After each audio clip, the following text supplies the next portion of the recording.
the Indigenous organizers here. And I just want to direct all of your attention, open your eyes, and pay close attention to our opening prayer that we will have today. We will have Salish tribal elders here who are going to open the prayer. We want to acknowledge that this land, this territory belongs to them, belongs to their tribe. So the land that you guys are here, the land that you guys reside in, is Indigenous land. Open that with prayer. And please, if you want to pray in whichever religion, faith that you do pray in, you're welcome to do that as well. So thank you so much.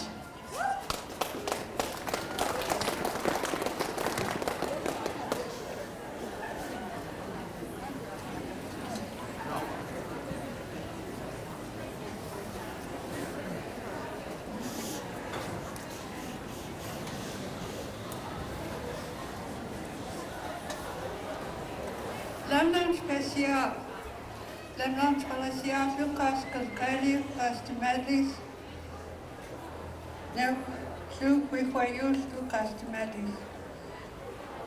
Thank you for all of you making the effort to be here today. As it's already been said, this is Salish turf.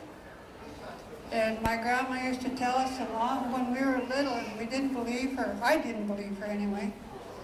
And she'd tell us, "Gutis tenes huid lus katkali, in stocks and two huipayu chinaks." So what she was telling us is, back then she was telling us, there's others coming here. What we had here, the Salish people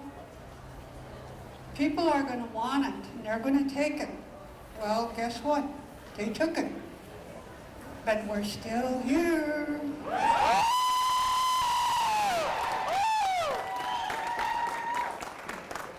And to give you a little bit of history before I do the prayer, up on the hill over here above the university, back when they used to have their gatherings over here, but they'd come, the word in Salish, in Salayak means bull trout. Well, they used to come in, they used to spawn over here where the university, kind of messed up some of the water over there. But you've seen pictures probably of their camps down there by the river. Well, one of their gatherings that they would have is when they would come, they call it the race off of the hill. Well, there's another term for that in Washington. They call it the suicide race. And which it's an apt name because a lot of people over time have been killed, they've been hurt. But anyway, my cousin Pascal, I can remember when I was probably the size of this little girl here, we were over here and they came off of that hill. Can you imagine being on a horse and a horse going as fast as they can make it go, coming off this hill right above the university? So sometimes when you're walking up there, as quiet as you can be, listen. You might hear the horses, you might hear the people singing. And when you do, just be thankful. Be thankful you have ears to hear it yet. Be thankful you have a heart that's appreciative of that.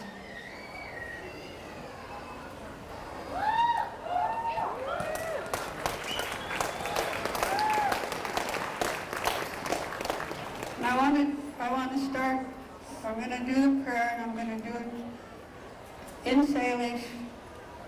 It's not going to be long, I promise. I won't torture you. لما نشكل نسوتن خليات سواس هالخالد لما نشكل سياس لوكاس كالكاليو لما نشكل كابي بخود لما نشكل كاس تسمعت لما نشكل سياس لوكاس يونونو وكمي خاف كاس فوسنو نسوتنا تشنا Thank you, Creator God, for giving this opportunity for all of us to be here to learn from each other. Because each of us is a teacher in a different way at different times. And we also will always be a teacher some way, and we will always be a learner in some way. And be sure when you wake up in the morning, or whenever you wake up, to give thanks. Give thanks for your parents.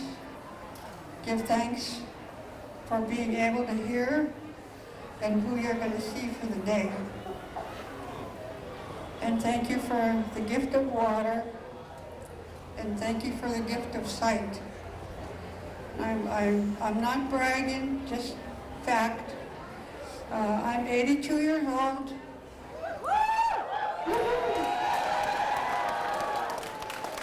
I'm saying that in celebration for myself because I wasn't expected to live beyond 14 years old when I was young. I was sickly all the time. But I was telling somebody, I said, I hope my brothers aren't here because I'm going to brag. I can outrun them and I can last them. Don't tell my brothers. But anyway, again, be thankful for yourself. Be thankful that you can see, and be thankful when you can share a song with somebody, because that's a prayer. Love lunch again, and be nice to yourself. Love lunch.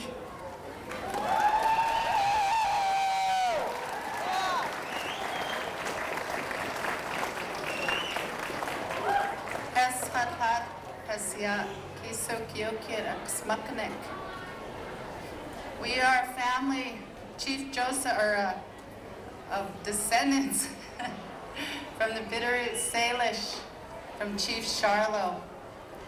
And we're proud today and happy today to share with you a prayer song, honor song from our people, from our ancestors. I have with me today my sister Myrna. Wave at him. My sister and councilwoman from Arlie, Shelley Fyant. My special auntie and woman of it all, Frances Vandenberg. And Mary Jane Charlo. And her granddaughter Lily. We're honored today to be in your presence. Thank you for standing up for yourself. We're going to sing this song and we're going to face this direction to start, and every direction for 4 songs. Lamlanch Pesia. If all of you could please stand.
Erickson. I am the founder of Missoula Rises.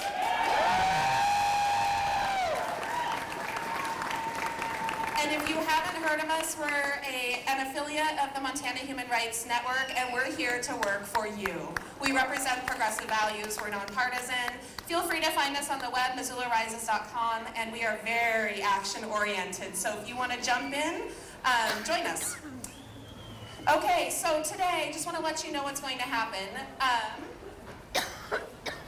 We have speakers. We have an amazing lineup of women in our community that have been active this year. So I want everyone to understand that this year feels a little bit different than last year, right? At the Women's March, we feel a bit more settled, in control, and empowered.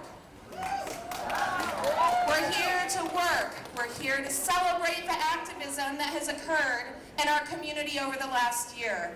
We have ordinary women doing extraordinary work right here in our community, and we are so honored to have them up here to talk about what they have done. We're also going to have some important chants in between our speakers, and those chants are going to address the Me Too movement and intersectional feminism. So get ready to use your voices. We are also going to have the women's chorus perform some songs for us. I don't know if they're here yet, though. Women's chorus, are you here? Are you here? Raise your hand if you're here. Okay, so we're going to move them down in the schedule. We'll make sure they get up here and sing some songs for you. So before we start with our first speaker, I just want to say a few short words about this year. There are so many of us that had never been involved politically, that had never been involved in activism. I'm one of those people.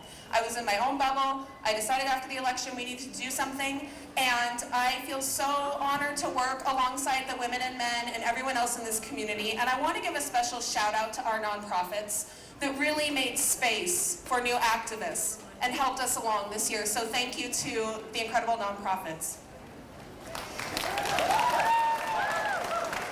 I also want everyone to understand the significance of the color red. We see that up here.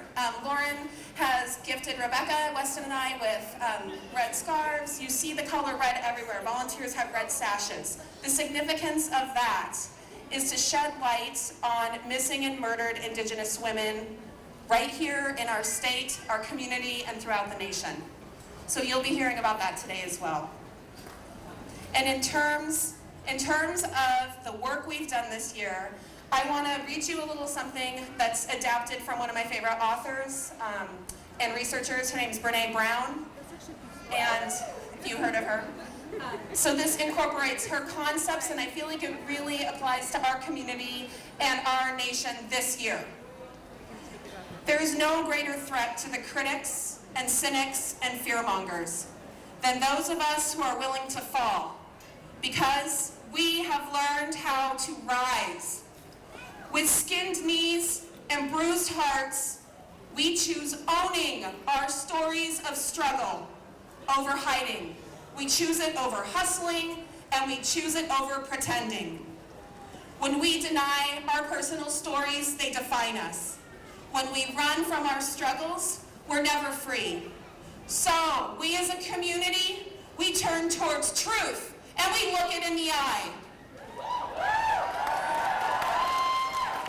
We will not be characters in our own stories. We will not be villains. We will not be victims. We will not even be heroes. We are the authors of our own lives. We write our own daring endings. We as a community and a nation have crafted love from heartbreak. We craft compassion from shame, grace from disappointment, and courage from failure. Showing up as a community is our power. Our stories are our way home. And truth is our song. We, Missoula, Montana, the United States, we are the brave, and we are rising strong.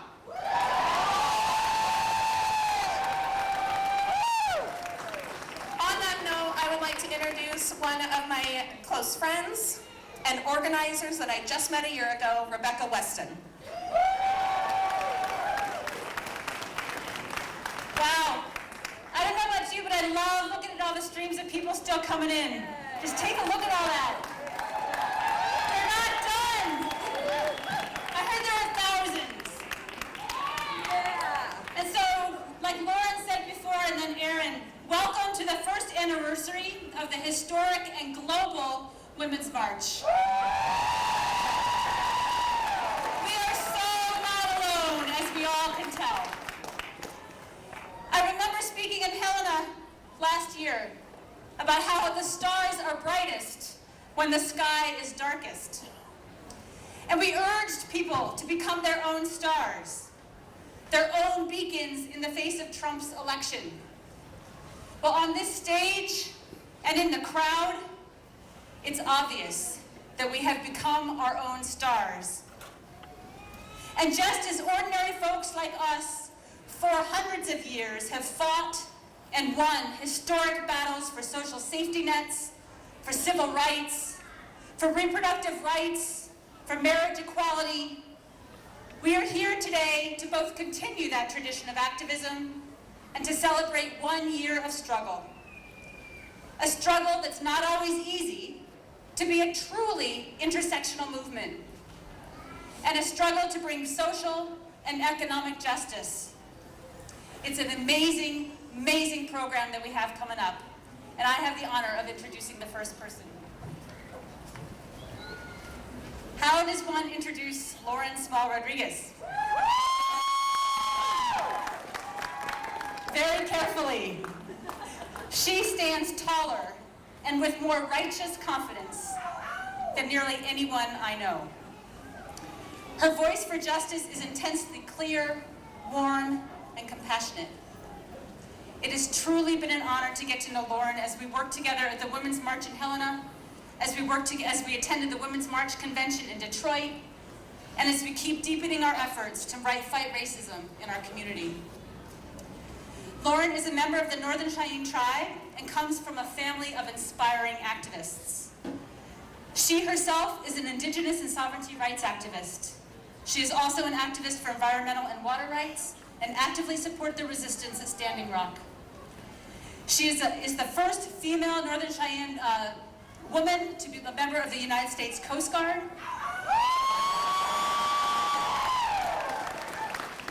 And a senior at the University of Montana.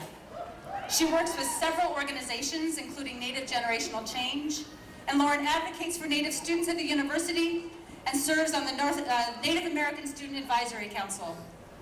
She does all of this while looking amazing and while raising 2 amazing sons. Please give it up to Lauren Small Rodriguez.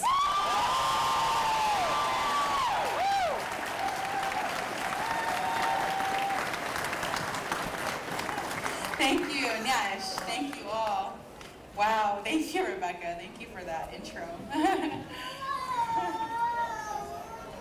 Okay, so thank you all for allowing me to be here today and speak on behalf of myself. And first I want to introduce myself in Cheyenne.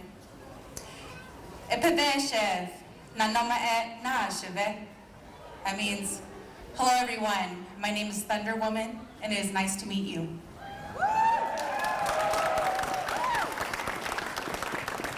Now my name was passed down to me from my great-grandmother, Jessie Spotted Elk. I am a member of the Northern Cheyenne Tribe in Lame Deer, Montana, and we are the Morningstar people. I am also Mexican-American, and my father and his family are from Culver City, California. I am not only indigenous to Montana, but also the lands of North America. I have the honor to work with amazing organizers here in Missoula and within the university system. I recently attended the first Women's Convention in Detroit, and that was actually the first congregating convention in over 40 years, which is amazing. That is amazing to see. And what is also amazing to see and experience is that most of the co-chairs of the women's movement are people of color. It was a liberation for women, all races, ethnicities, disabilities, immigration status, religion, class, LGBTQ community, and the Me Too movement. Fast forward today, Missoula March 2018. We are gathered here to build the movement for justice. Justice for all of us. An attack on one of us is an attack on all of us. Remember that. We must have these tough conversations that will empower us all. Nobody is asking you to apologize for your ancestors, because what good is an apology without justice?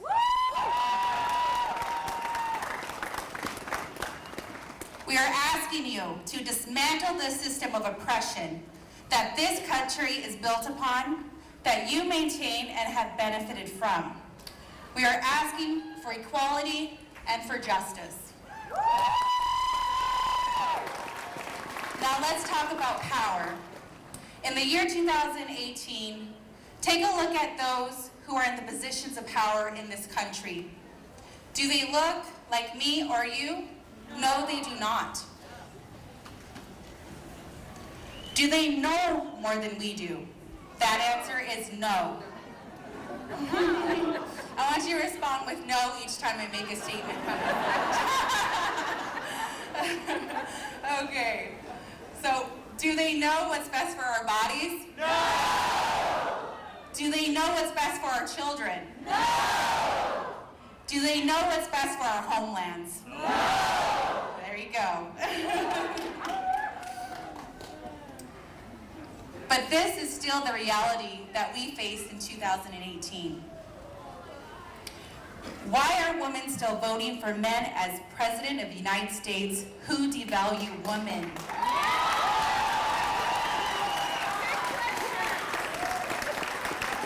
We see that power and money go hand in hand. As Native people, we are connected to the earth and all of its animals. Standing Rock is a good example of our fight to protect water rights, to protect Indigenous rights, and to protect sovereignty rights.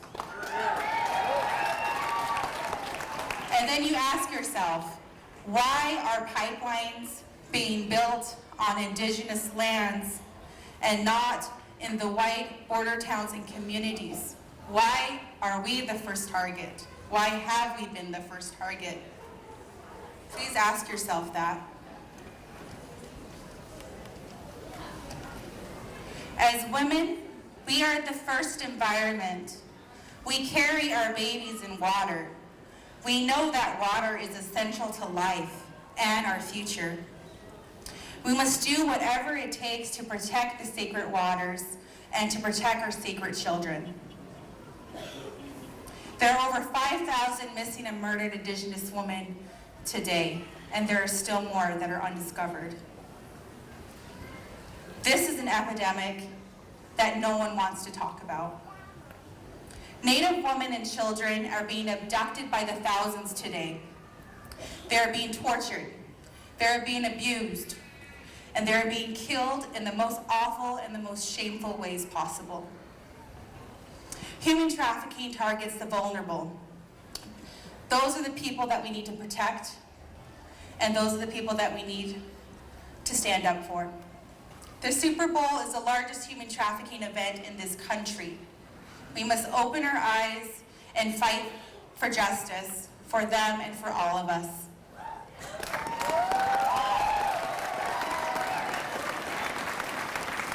I feel the need to also raise my voice for my sisters and my brothers of Puerto Rico. Let's give a round of applause. Let's do this. They're currently experiencing a humanitarian crisis at this moment. Like us, the Native American people, they are the forgotten Americans. Here's a new fact for you today. The people of Puerto Rico received citizenship in 1917, 7 years prior to us Native American receiving a so-called citizenship. Take that into consideration. 4 months after Hurricane Maria, the people of Puerto Rico still have no electricity or no water. Rich businessmen are currently at Puerto Rico trying to buy up the entire island with pennies on the dollar right now.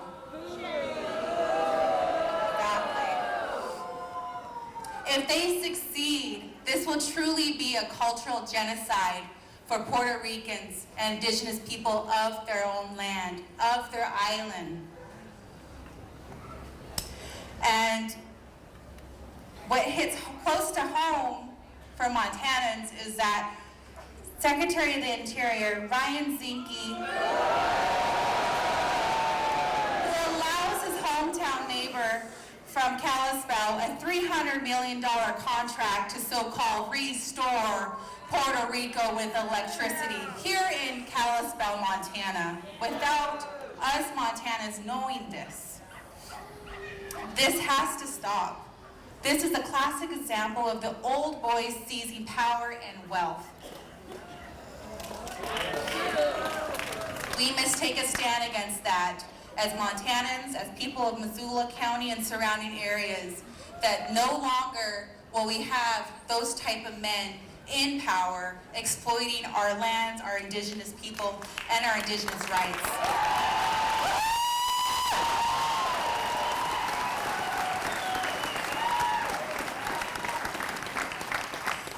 In closing words from Linda Sassar, a child of Palestinian immigrants and co-chair of the 2017 march, she says, "Everyone has their own entry point on why they joined the women's movement. But now that you are all here, know that we are centering the most marginalized communities. And know that you're here investing in the leadership of women of color. Know that your cause here, you're standing up for not only your own cause, but for all of our causes." Thank you. Yeah, awesome walls. And thank you all for listening to me today. And thank you for being here today and standing with me in solidarity. Thank you.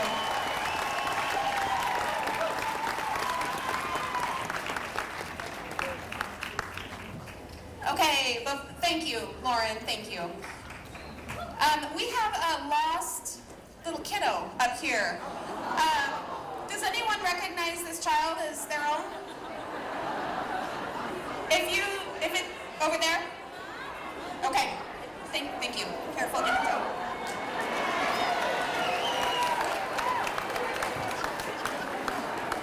Okay, we are going to hear from the women's chorus, but before we do that, we've got a little something that we need to address. This is for the white feminists out there, okay? Put your hand up if you're a white feminist. Most of Missoula. Okay. There's something we need to talk about in terms of being feminists. We have to be intersectional feminists, okay? So, to help drive that point home in a very tangible way, we're going to say it, we're going to say it together.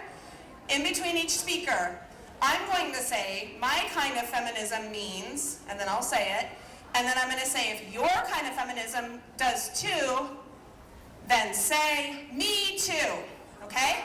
That's how it's going to go. So, after hearing Lauren's speech, my kind of feminism means that I stand up for indigenous sovereignty, environmental and water rights for all. If your kind of feminism does, say, thank you. We are going to practice this with every speaker until we understand what intersectional feminism means, especially in Missoula.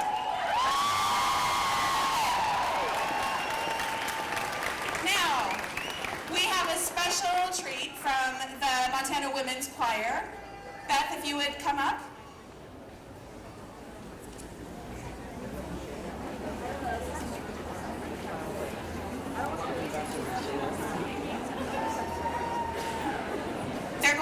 to perform for us now. This is Beth. I'm going to introduce you quickly. This is Beth Youngblood. She leads the Montana Women's Chorus, where all voices are welcome. And they actually performed at the last Women's March. And we are so honored to have them here singing for us again. So I'm going to pass the mic over to Beth, and I'm hoping that Beth will, I actually had a bio written out for her and I've lost it in all of my papers in the shuffle. So I'm going to have Beth just quickly say a few words about the Montana Women's Chorus. Sure. Thank you, Erin. So the Montana Women's Chorus was founded 20 years ago by Judy Fiel, who went from town to town. Judy Fiel, a wonderful activist feminist who is right now leading the music and emceeing the march in Helena, Montana. And Judy had such an impact on so many women in our state that she had to go from town to town and get all of us singing. And finally, we now have 3 separate chorus chapters. We have one in Bozeman, we have one in Missoula, and we have one here. And we are a non-audition chorus, and we sing to empower women's voices. This is a song called A Woman's Voice, and if you were at the Capitol last year, you heard it ringing out over thousands of you. Go, Ellie! We're clumping together here. A woman's voice. We once were still, but now we're here. We're heard, we sing, and we are free. I want to dedicate this to the Indigenous, the missing and murdered Indigenous women today. Yes. Rising up.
young lady, this woman, on Facebook, and I have just been like blown away by her activism and what she accomplishes as a full-time student, working student at the University of Montana. It is phenomenal. So without further ado, this is Michaela Imani Cox.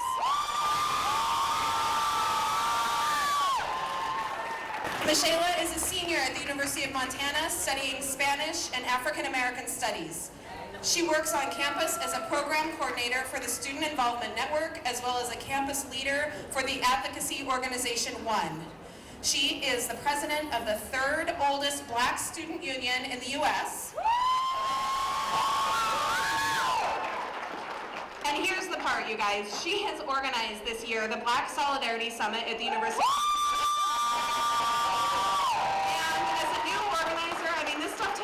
and it is pro status. I am so excited to attend that. And she actually has been able to wrangle Shaun King.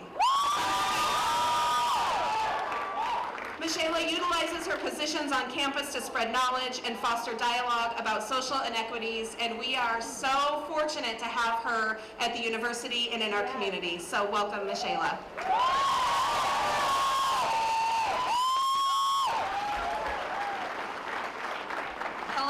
Everybody. I just want to say, get right into it. I can do that. I just wanted to say thank you to all of the organizers of this event. As a fellow event planner, I know that organizing something to this scale is no easy feat, so I commend you all on all the hard work you put into making this so inclusive and successful today. So I was recently asked to pitch ideas to an online magazine publication in regards to my involvement in the MLK Day rally and the Women's March.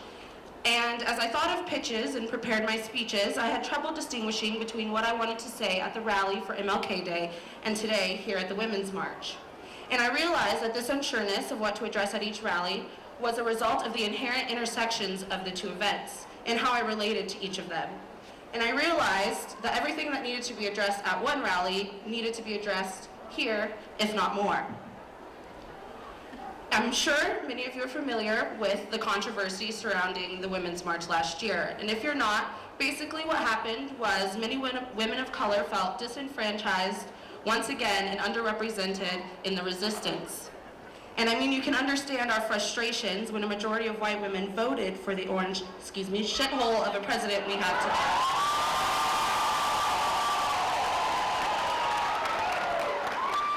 But more important than who showed up to the polls is who showed up on January 21st, 2017, and who has continuously showed up in solidarity since. Historically, the intersections of my identity would have left me out of the conversation, not only as a woman, but as a Black woman, in both the fight for women's rights as well as Black rights.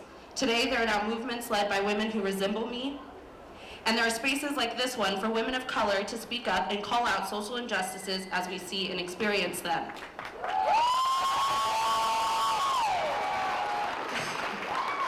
Today's approach to social justice has shifted the narrative for the better. This approach to a more intersectional feminism has allowed marginalized voices to not only participate in, but lead the resistance. You guys, this is truly revolutionary. As a woman of color, an activist, and an organizer, I recognize the importance in conversations and starting dialogue around social injustices. By talking explicitly about racism, sexism, homophobia, transphobia, and xenophobia, and many other forms of discrimination, we can begin to challenge oppressive systems, practices, and ways of thought within our community.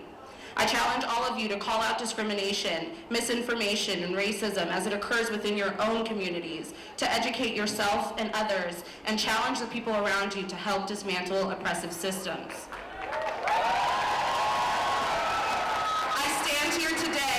That we as a community continue to hold one another accountable, that we continue to take intentional action against inequality.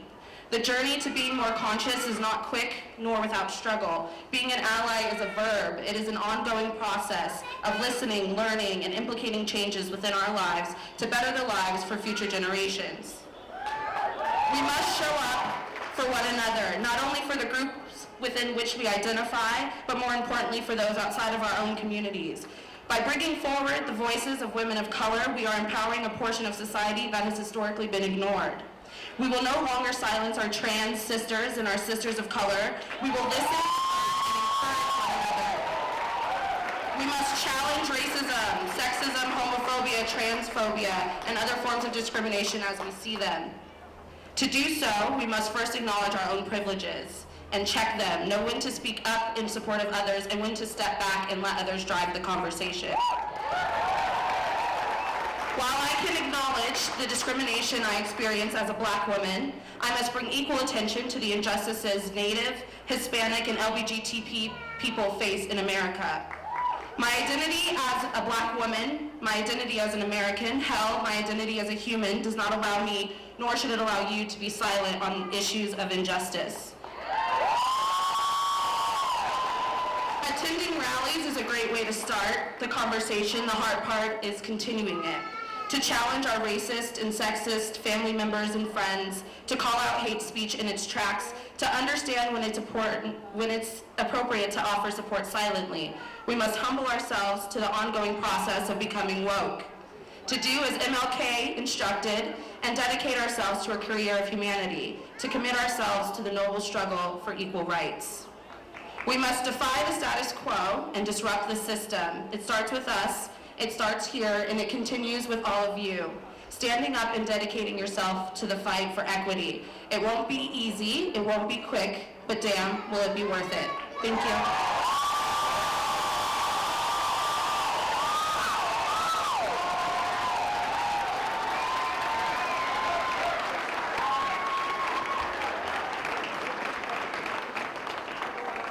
Thank you, Michaela.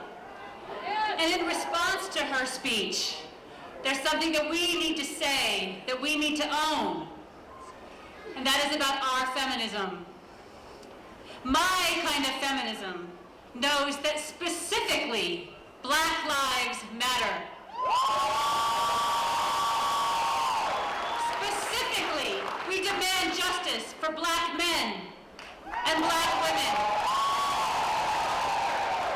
If your kind of feminism does this, say, me too! Me too!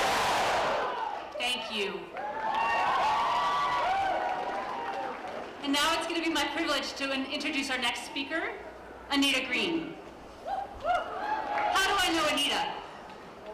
Well, it feels like a very modern friendship. It began because I loved her posts on Facebook. So I friended her. We then worked together on Community Conversations panel on sexual violence and toxic masculinity. In all of this, Anita has been unswerving, honest, and brave. She inspires me. Today, Anita spoke at the Me Too Montana press conference, demanding that Trump be held accountable for his own sexual violence,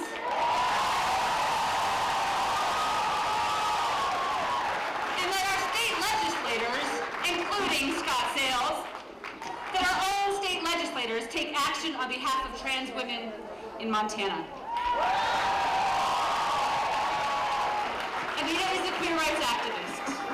She openly identifies as transgender and is the second openly transgender person to run for public office in the state of Montana.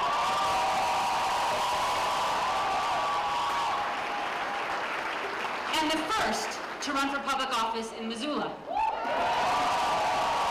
We are very lucky to have her. She was elected as Montana's first openly transgender national delegate to a nominating convention in 2016. And Anita also made history, becoming the first openly transgender contestant to compete for the title of Miss Montana USA.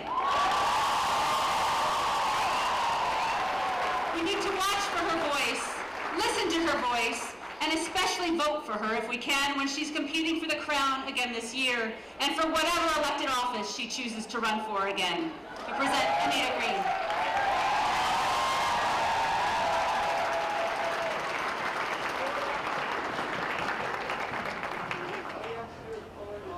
Pull it off.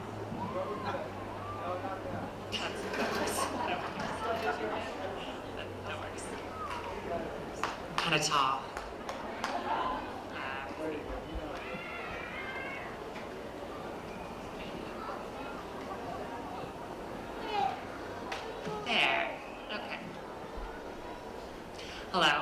name is Anita Green.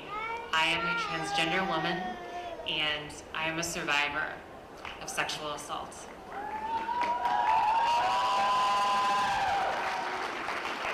Firstly, I think it's important to talk about issues surrounding the transgender community. While it is true in the eyes of some, I have passing privilege, a quality that grants me the ability to interact in everyday society without me being immediately clocked as transgender. In the eyes of others, I don't have passing privilege. I've seen both sides of the coin. As Montana's first openly transgender national delegate to a nominating convention, I know what it is like to be tokenized because of my transgender status. And as Montana's first openly transgender Miss Montana USA contestant, I know that for better or for worse, a person's physical appearance plays a role in how society treats you. I also know that my community is oftentimes fetishized, objectified, shamed, and victimized. LGBTIQA+ people are more likely to be targets of hate crimes than any other minority group in the United States.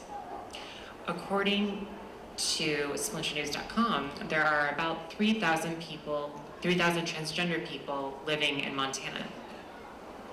According to HRC.org, the 2015 United States Transgender Survey found that 47% of transgender people are sexually assaulted at some point in their life.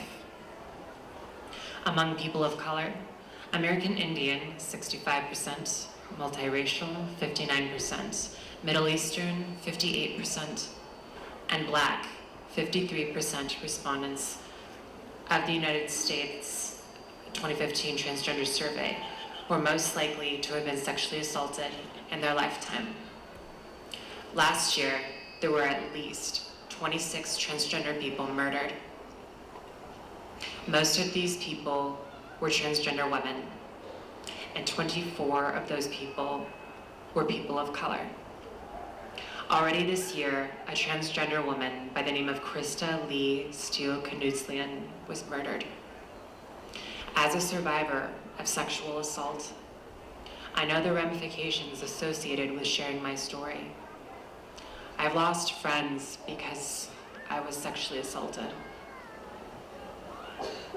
The man who sexually assaulted me was a student at the University of Montana at the time, so I brought my case to the attention of the University of Montana.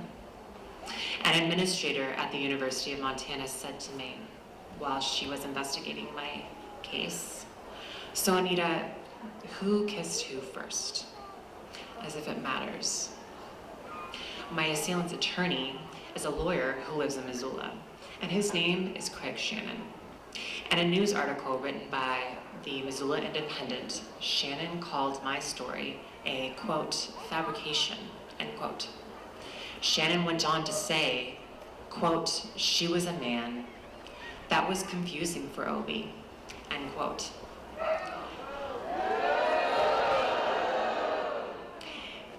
Quote, "It would be confusing for me too," end quote. Let me read that back to you again. Shannon said she was a man, end quote. This is a transphobic remark, and an attack against one of us is an attack against us all.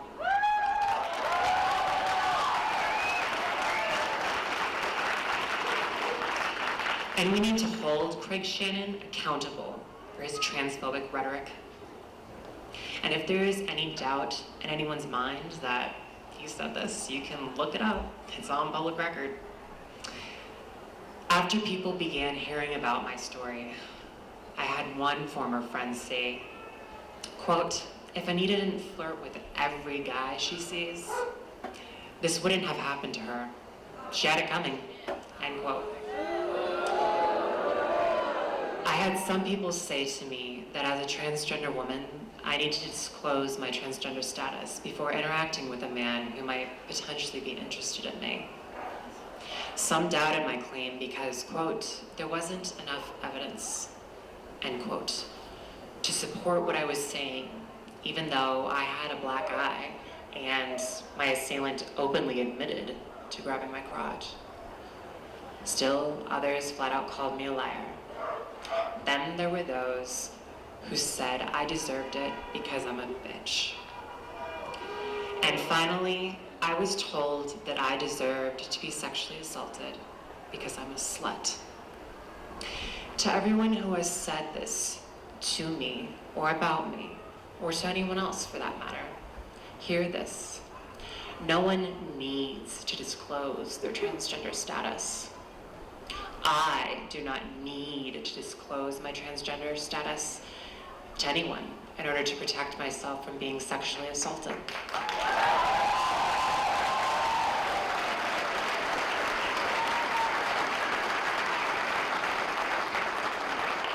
No matter what sins I may have committed, no matter what I look like or how I identify, I do not deserve to be sexually assaulted. And let me tell you something else. I'm not just a bitch. I am a heinous, royal cunt. And I love myself for being one. And I am a slut. And I embrace this aspect of myself. I am these things. And I do not deserve to be sexually assaulted because of them.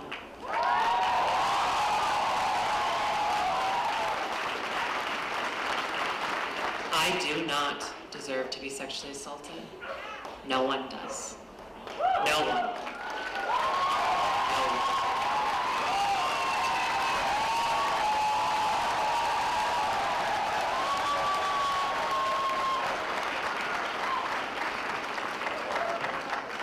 Thank you for your honesty and your bravery, Anita.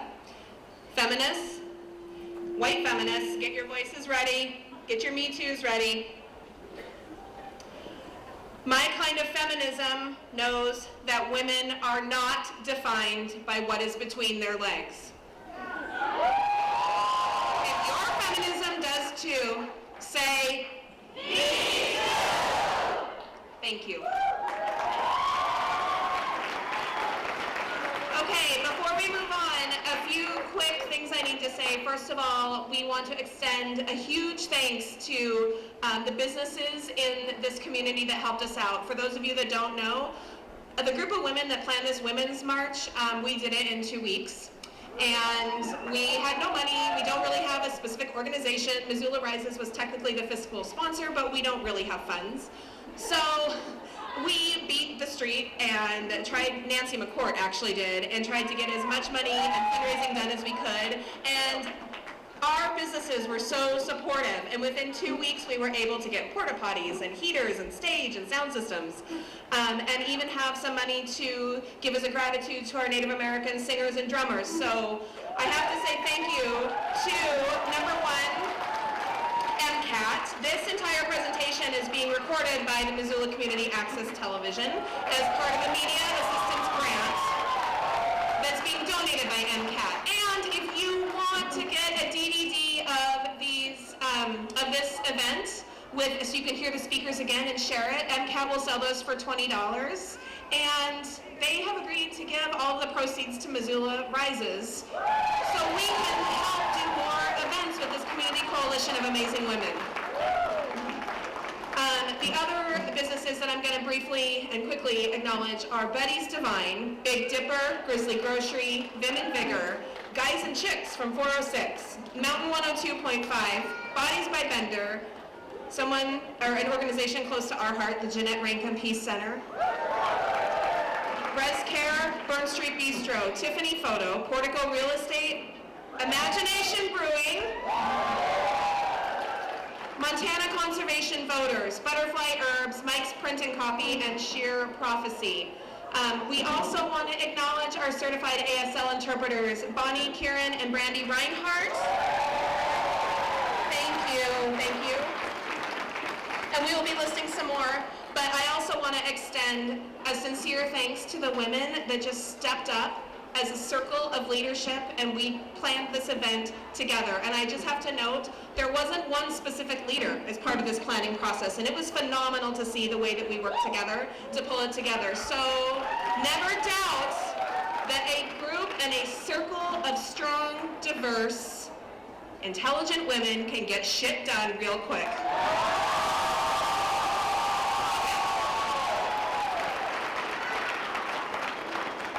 Now, our next speaker holds a very special place in my heart. I would like to ask Lori Franklin to come up. I'm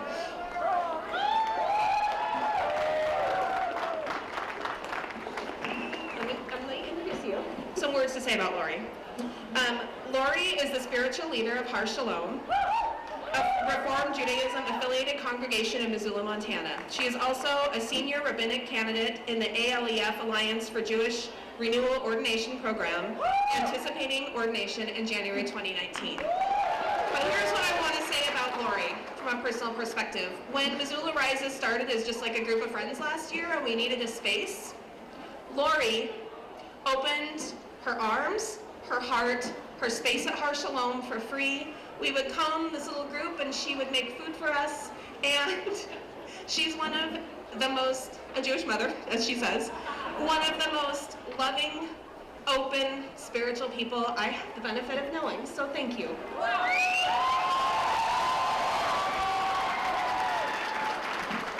Wow. Hey, everybody in all directions. How you doing? Me too. Me too. Today is Shabbat in the Jewish tradition, so I'm praying with my feet and I'm wearing my prayer shawl. And I'm offering everything that I say as a way of affirming what unites us all, which is just a wonder of the beauty of this life that we're given. Amen. I want to start by telling you a story.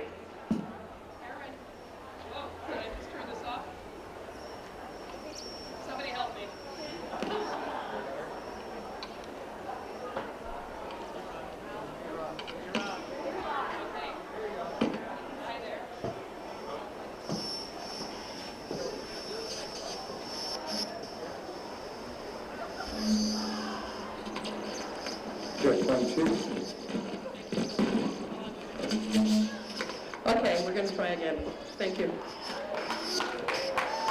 So, Aaron asked me to talk a little bit about anti-Semitism and some of the things that came down about a year ago in Montana. And I thought what I'd like to do is start with a story about my grandmother, my maternal grandmother, Ella Shapiro, who was about 16 years old when she came to this country at the beginning of the 1900s, in that first decade. And she grew up in a small city in Šautava, Lithuania. I've looked it up. It's not much of a town anymore because a lot of the residents were Jews, and when they were cleansed out of Šautava, there wasn't much left. And the family knew that when the grandmother, my grandmother's grandmother, passed away, that's when they would emigrate and they would come to this country because they knew that the grandmother couldn't make the trip. She was not going to be able to make the ocean voyage. Her health was not good, and they didn't want to hasten her demise, but they just knew, you know, there's enough of them, 7 of them without her, they were going to go when she went. She would get sick pretty often, and so my grandmother she was the second oldest of 5, and she was a bit of an activist. And one time, my great-great-grandmother got sick, and my grandmother, Ella Shapiro, went over to the doctor on the other side of the town. The doctor was not a Jew, the doctor was a Gentile. And the doctor refused to come to see my grandmother at their house because she was a Jew, and she lived on the Jewish side of town, and he wasn't going to do it. They were pretty poor, too. It was not clear that they would be able to pay for it. So my grandmother went back to him again and asked again, and again the answer was no. And she went back again and asked once more, and the answer was also no. So she finally got this thing in her head. She was going to get in the way of his carriage and his horses when he went out driving. Does that sound familiar? So she did that. She got in front of his gate. He went out to drive with his carriage and his horses, and she got right in the way. And then he agreed that he would come see the grandmother. And the reason I tell this story is because this is my legacy. This is our legacy. Strong women who stand up for what their families need.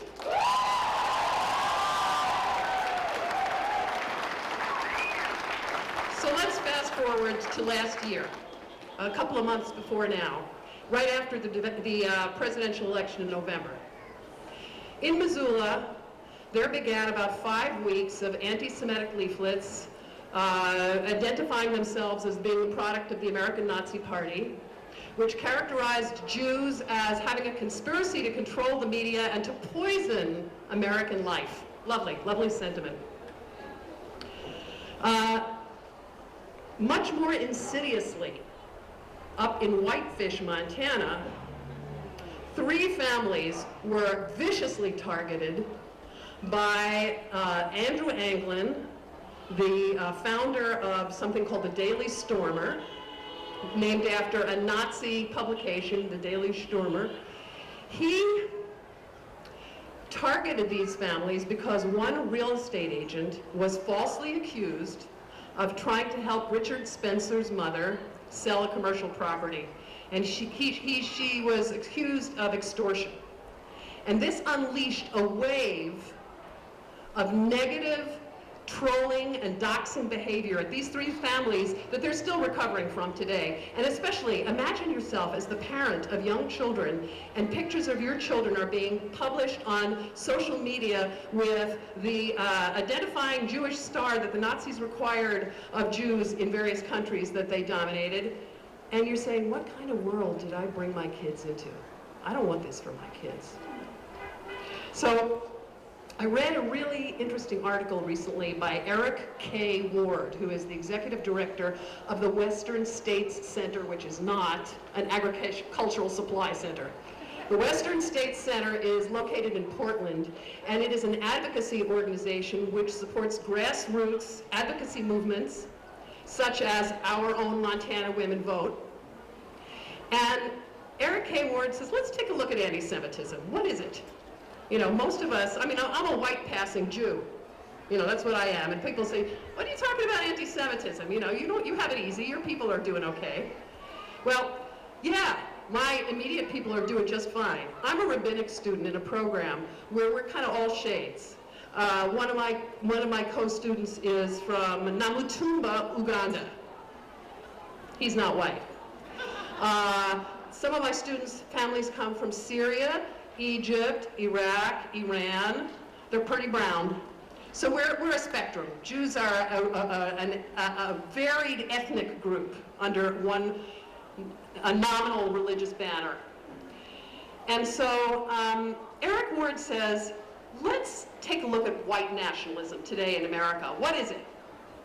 It is a movement bent on genocide, on ethnic cleansing, on making a whites-only, male-privileged state where all the rest of us are just not welcome.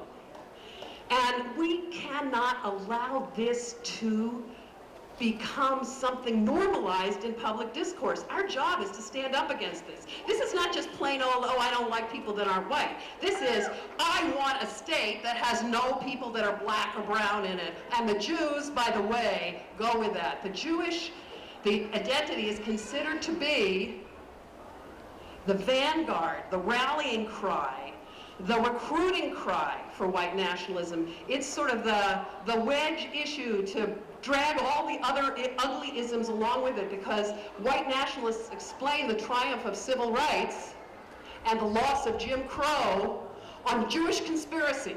I kid you not, it's not a sideshow. So I'm not white enough for white nationalists, and I never will be, and I am proudly not.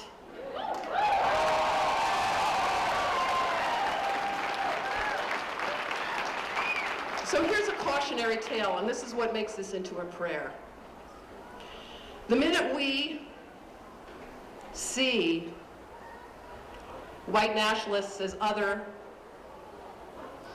we're beginning to lose. We have to say that all our hearts beat as one. And we have to be active in the political sphere to oppose white nationalism as effectively as we possibly can. We've got to fight it, fight it, fight it, fight it, fight it, and know what it is, for what it is, a dangerous ideology. But person to person, we've got to figure out how to connect with people. And we have to look at our society and economic disadvantages and inequalities that create whole classes of people that feel completely disenfranchised. And that's where our heart beats at one, and we've got to work at this.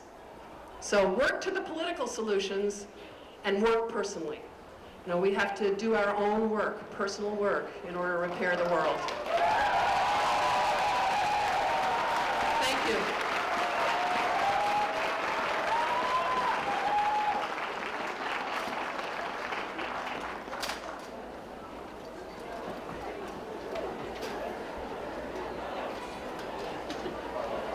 So while the Montana Women's Chorus gets up on the stage,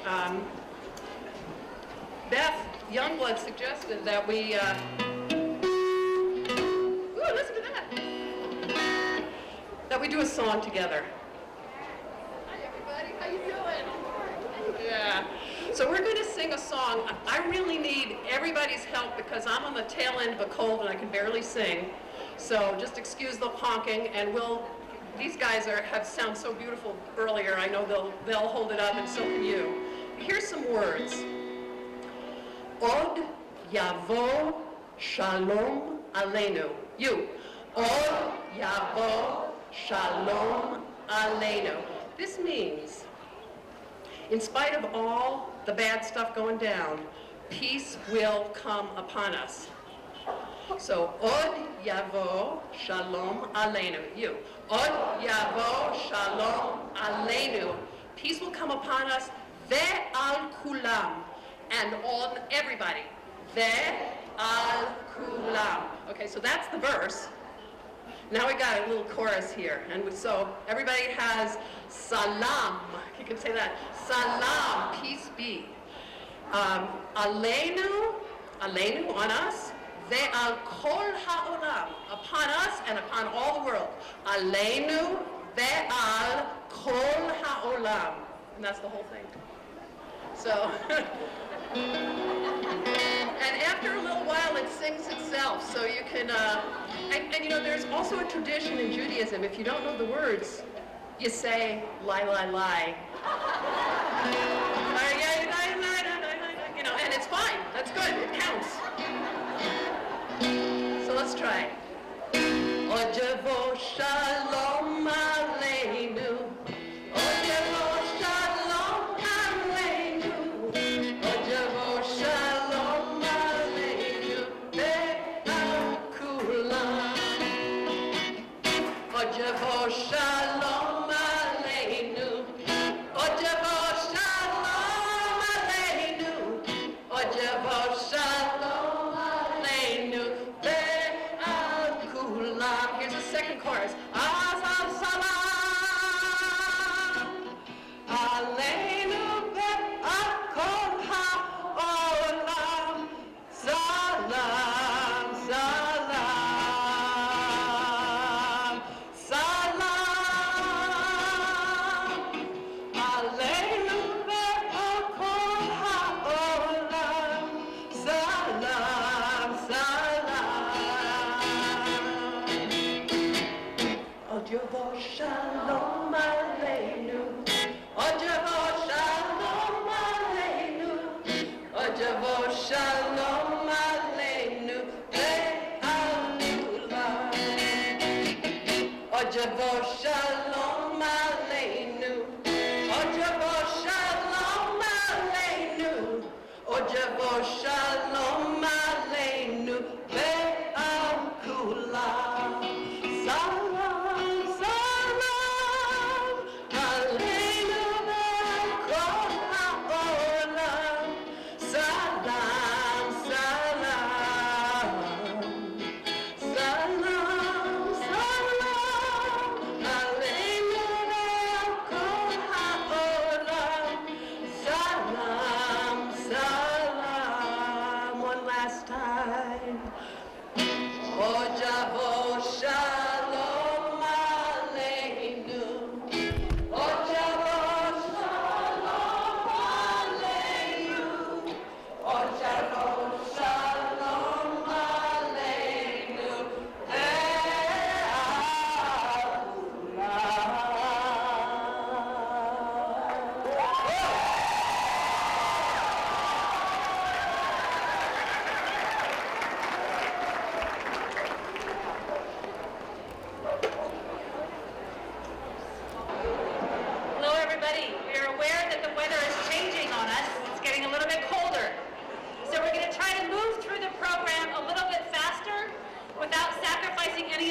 content of it. So we're going to bear with us on here. And I do want to just remind us about a Me Too chant following Lori Franklin's speech. It should be easy. It should be obvious. My kind of feminism stands up against anti-Semitism and Islamophobia wherever I see it. If your kind of feminism does too, say, me too!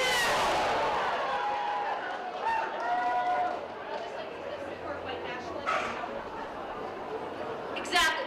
I don't know if people heard, but we actually have somebody running as a Democrat who is a white supremacist. And there's plenty of other Republicans in Montana who like to hide their white supremacist connections, or even more, are getting more bold and making them very obvious. We need to hold all of them accountable. Our next speaker is Nereida Calero. What an honor it is to introduce Nereida, though I suspect many of you already recognize her. Nereida is a hero. She's a dreamer. A recipient of purpose.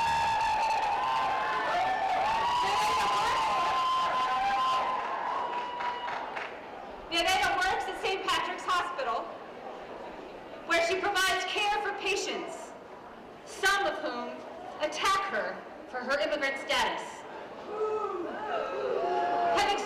Having experienced the deportation of family members, Nereida has defied fear to speak out.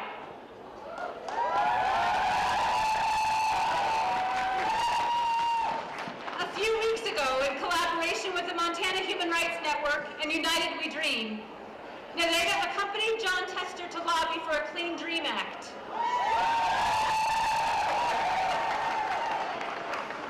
Over the last several weeks, she has given speeches and shared her story on social media. In a state that often pretends not to have immigrants, particularly immigrants of color, Nereida has become the personal face of the Dreamer movement in Missoula. I personally credit her for getting Jon Tester to vote no on the short-term budget. And I mean that for real. Give it up for Nereida.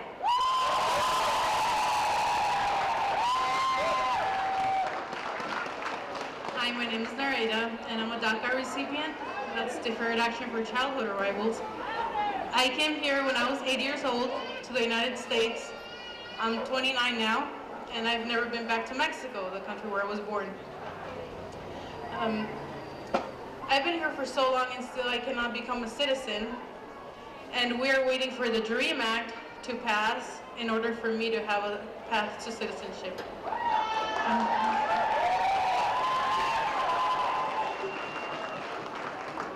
DACA was given to us by President Obama, and that was huge for me. That meant the world.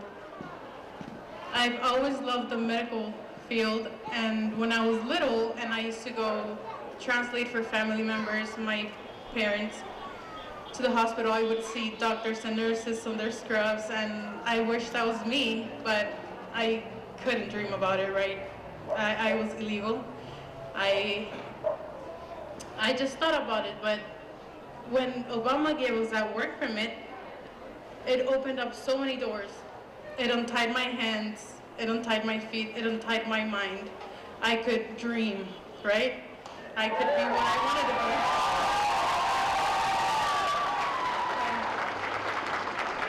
I was doing the clinicals in the ER for my EMT, and it was one of the happiest moments of my life.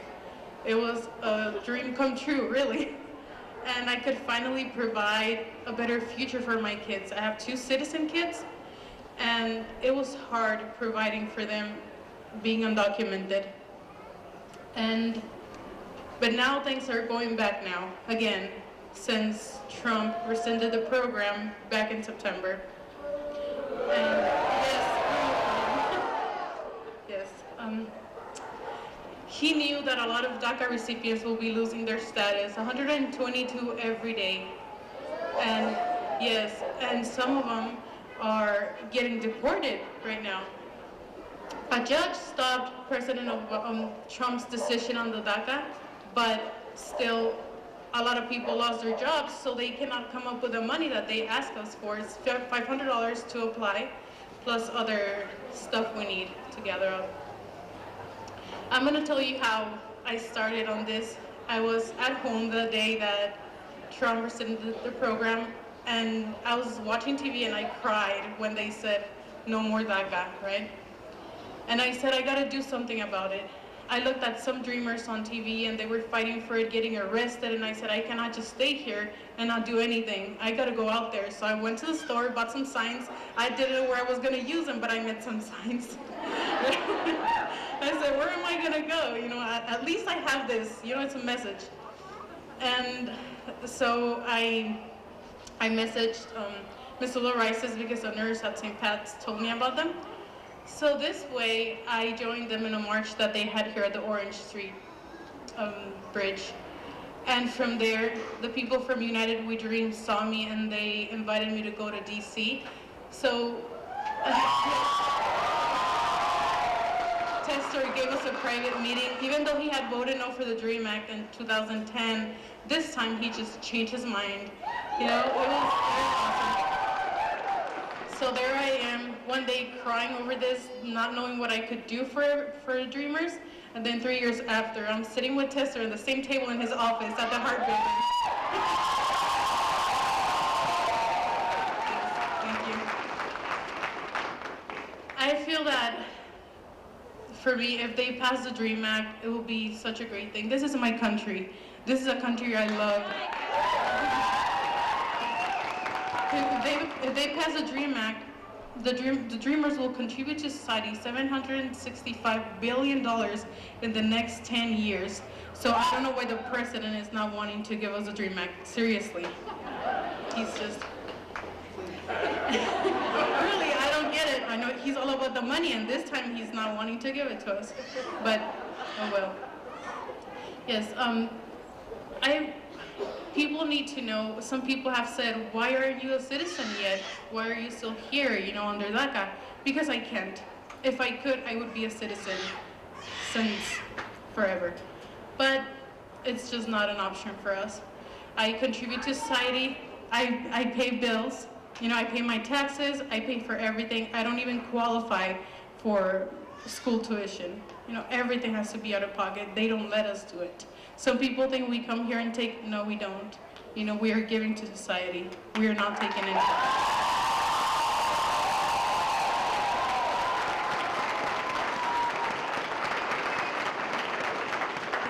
If the DREAM Act is not passed, I would have to go back to Mexico. I will be deported and my kids will have to come with me because I'm not leaving them here. And this is forcing U.S. citizens out of this country, a country where I don't know what I'm gonna do when I get there. You know, I haven't been there since I was 8 years old. And, well, my kids don't know anybody down there. So it'll be very, very hard for me and for the other 800,000 Dreamers. And also, if the DREAM Act passes, 1 million Dreamers will qualify for this DREAM Act. And I won't fear deportation. My son's dad was deported to Mexico, and my son did not even get a goodbye hug or anything. He would cry for his dad every single day, and I couldn't do anything about it, right? That's why I'm fighting for this, because I think this is part of the work that I can do for Dreamers and for everybody that is going through deportation, that's being treated not with respect. Seriously, because they look at us lower. They don't think we are as worth as any other American U.S. citizen. So for all of those Trump supporters that have said go back to, or get the out, because they have told me that, and they call themselves Christians, I'm a Christian too. You know, let's go back to Genesis, and maybe I missed the part where it says when God built the world, when he created the world, he created borders. That part is not in the Bible. It's not.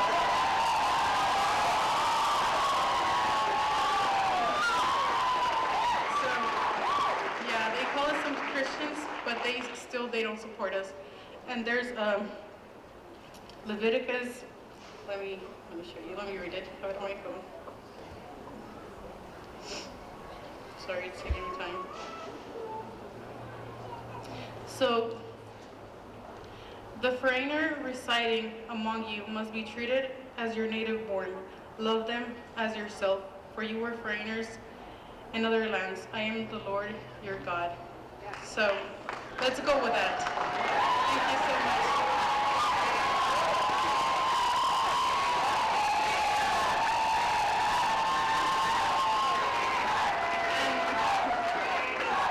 And I want to say something in Spanish. La gente unida jamás será vencida. The people united will never be divided.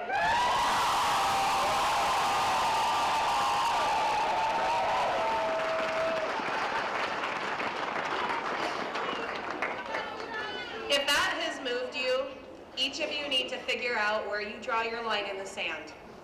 At what point do we as a community say, absolutely not, no way, no more? And in hearing every single speaker here, what really comes out is the distinct white supremacy that is so prevalent in our country right now. So we're not just here to listen, we're also here to act. If you don't know how to do that, you're not sure what to do, one way you can start, you can go to our website, MissoulaRises.com. You can download an app called Amplify, and we make it really easy to hold our members of Congress accountable, those members of Congress that are voting against your interests, these communities' interests. So make sure you do that and join us. And when we have a call, it may reach the point someday where we need to get into the streets together. We will train together, we will do it safely together. Each of us in our hearts needs to start thinking right now, where is that line for you and on what issue? And it may not be your issue that affects you personally, but the people around you. Okay. So, on that note, ready for our chant? My kind of feminism knows no border and no wall. If your feminism does too, say me too. Thank you. Okay, Rebecca? Rebecca's going to introduce our next speaker. It's going to be hard to introduce you quickly because you have so many accomplishments to read about. I haven't had the privilege of getting to meet you personally, but I look forward to doing that. But I do want to share with the audience so much of what you do. This is Dr. Rosalind Lapierre. She is an award-winning Indigenous writer and ethnobotanist with a BA in physics and a PhD in environmental history. Dr. Lapierre studies the intersection of traditional ecological knowledge learned from elders and the academic study of environmental and religious history. Just last week, Dr. Lapierre was awarded the George M. Dennison Presidential Faculty Award for Distinguished Accomplishment. An award which recognizes distinguished accomplishments that have brought significant recognition to the University of Montana at the regional and national levels. As an activist, her longtime passions include environmental justice on Indigenous lands and the revitalization of Indigenous languages. She was one of the organizers of the Worldwide Science March, and we're deeply honored to have her here today. Please welcome Dr. Rosalind Lapierre.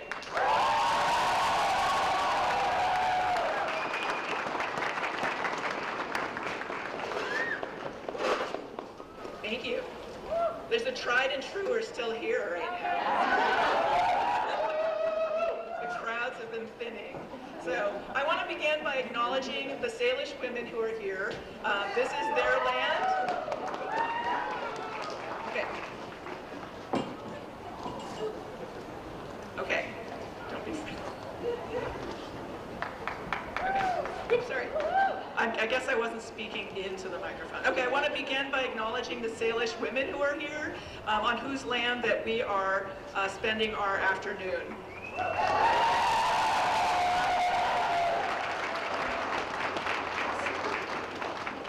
So as a scholar and an Indigenous woman, I'm interested in researching and writing about both the natural science of environmental knowledge held by Indigenous peoples and their religious practices and traditions. It is at this intersection of natural science and religion that I believe that Indigenous peoples have a distinct understanding of the natural world. Last year, I was a visiting professor at the Harvard Divinity School, and I was at Harvard in November when Hillary Clinton won the popular vote but lost the national election.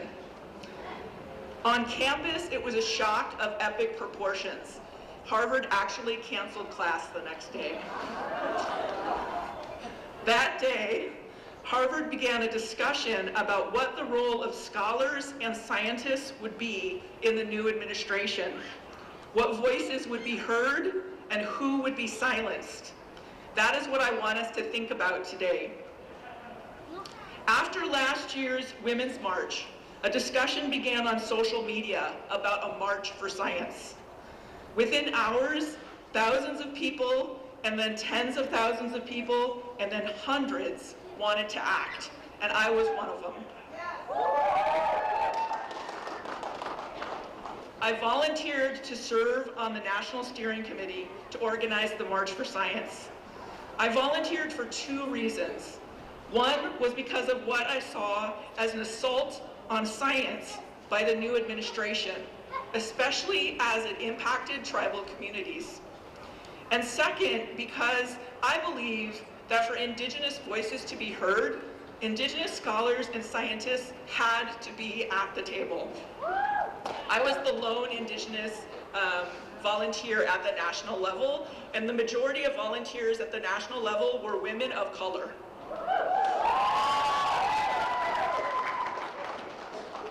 I called Robin Kimmerer, the well-known Potawatomi botanist, to talk about doing something at the march that would lift up Indigenous voices. Amazingly, she was thinking the same thing. We started that day to write a statement on Indigenous science, and we contacted two other Indigenous scholars, Melissa K. Nelson in San Francisco and Kyle White in Indiana. It only took a few days for over 1,000 Indigenous scientists and scholars to endorse the Indigenous Science Statement. It was read at the March for Science events worldwide, from Australia to Washington, D.C. The March for Science was the largest day of science advocacy in history, held in over 600 cities worldwide, even here in Missoula. On that day, scientists, non-scientists, and concerned citizens from all corners of the globe gathered to uphold the importance of science in our daily lives. I think that 2018 will be an exceptional year in which scientists and scholars and citizens will take a more active role in fighting policies that try to silence science or disregard scientific integrity.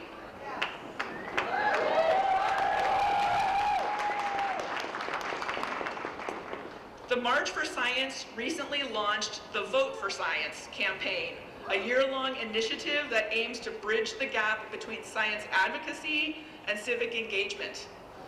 According to a Pew study, about 1 in 4 eligible voters do not register to vote. And even those that do register do not often go to the polls, especially for midterm elections. The 2014 midterm election turnout was the lowest in 70 years. So the clock is now ticking to the midterm elections in November.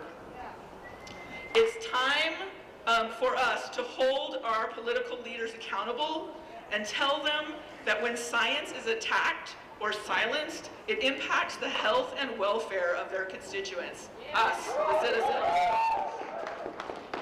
It's also time for us, now that the midterms are here, to tell our candidates that we are going to be voting for science.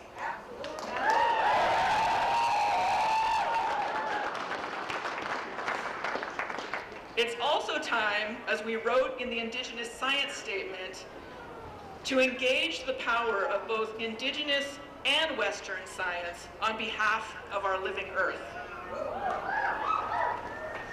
I want to end my statement by reminding everybody where we are standing today, as has been mentioned at the beginning of the rally. Today, we are standing on the homelands of the Salish people, home to bull trout and to bitterroot, home to indigenous science and indigenous knowledge. This is their home. We are only visitors. Thank you.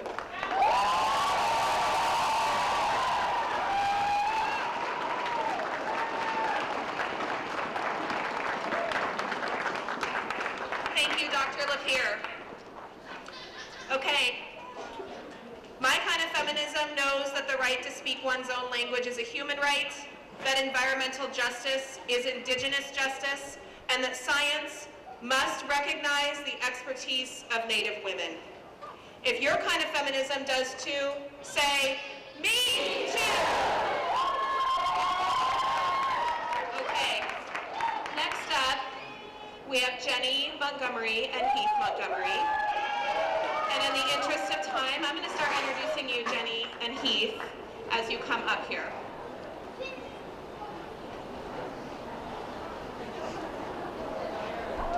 And we tried to think of every detail, and we apologize for not having an accessible stage. So, Heath and Jenny are members of ADAPT, a grassroots disability rights organization. Jenny also runs Montgomery Distillery here in town. We'll have a drink afterwards, if you'd like, with her husband. And Heath is a third grader at Paxton Elementary. We all fancy ourselves to be activists. You want to know true activists? Look at ADAPT. These are some serious, badass, put your body on the line activists. And the Medicaid caps and cuts. So, Jenny and Heath, thank you for your work. Thank you so much, Erin. Okay, thank you so much for coming out today. I'm here with Marcia Katz, the founder of ADAPT Montana, which is a branch of a national, very, very feisty grassroots disability rights organization. And you might have seen coverage of ADAPT activists around the country last year fighting tirelessly to save healthcare and to protect our civil right to live in community, regardless of our ability. There were iconic images of this fight, which included the women of ADAPT, who spent days and nights occupying government offices, being dragged from their wheelchairs or jailed unjustly for days. They camped out with their medical equipment, they chanted, they sang, and they live streamed from their representatives' offices, and in the end, they won. ADAPT activists in Missoula were a small but stalwart part of this national movement, filling Steve Daines' office with non-compliant bodies. And with 13 heavy wheelchairs that would not be moved. Kelly Lynn Sellers here in the front row is with us. That would not be moved until we obtained the promise of a conversation from him. Daines lied when he had that conversation. He promised not to pull the rug out from under us, and instead he voted to throw us under the bus. But we won when that cruel and unpopular Senate health bill died. And we will win again when Daines is voted out of office for his perfidious failure to represent the people of Montana. It is a perilous time we are living in. It's a perilous time in which to raise and educate our children. The obsolete legacies of racism, environmental exploitation, violence against women, heteropatriarchy, and survival of the richest are dying. They're defending themselves against profound social change that threatens their interests and the tide of equality and justice that is rising. A year ago, I was heartbroken that my son would have to live under a president that mocks people like him.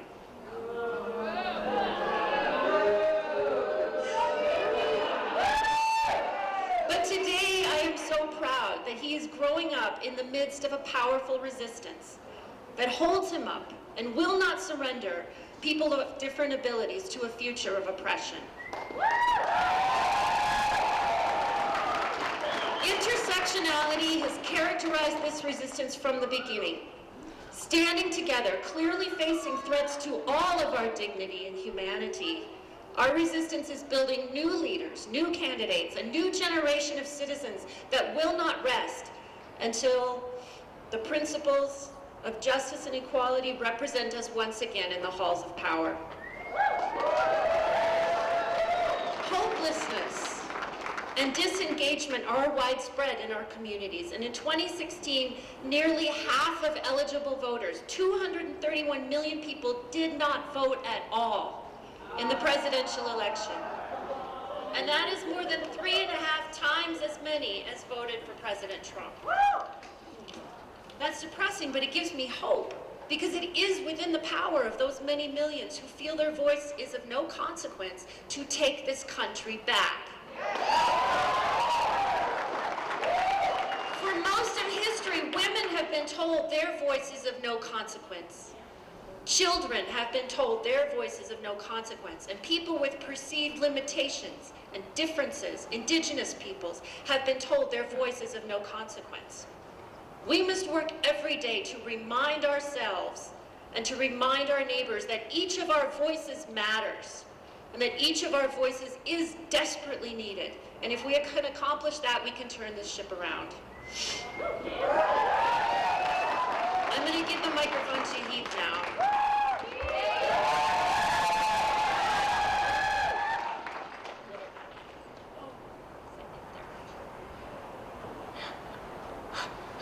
If there were children who were watching and listening as we speak, please stay under the Donald Trump.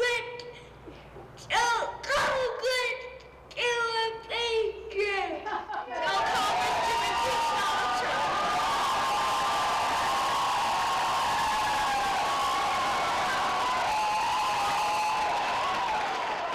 We in Missoula have accomplished so much this year. An overwhelmingly female body of volunteers welcomed over 30 refugee families to our city. Not one of whom has experienced violence or intimidation. We elected a female majority city council. Women-run health clinics are evolving affordable care models that bypass insurance. And the next generation is watching. They will carry the values of feminism, which are the values of the oppressed, far into the future. Intersectionality, equality, refusal to be silenced, responsibility to future generations, responsibility to the vulnerable, responsibility to the planet that sustains us. It is these values that bind our movement together and which we will not rest from defending. We are particularly proud of Missoula Rises, of Erin Erickson, Rebecca Weston, Lisa Davies, so many other people who stand for peace and who have stitched together a truly inclusive movement from a patchwork of social justice and advocacy groups and unaffiliated activists. All we have to do is keep at it, keep rallying, writing, calling, acting up, amplifying the voices of those who stand to lose the most, those who refuse to be hopeless, but proud and full of power. I have one concrete request for you today. What are we here to ask people to do?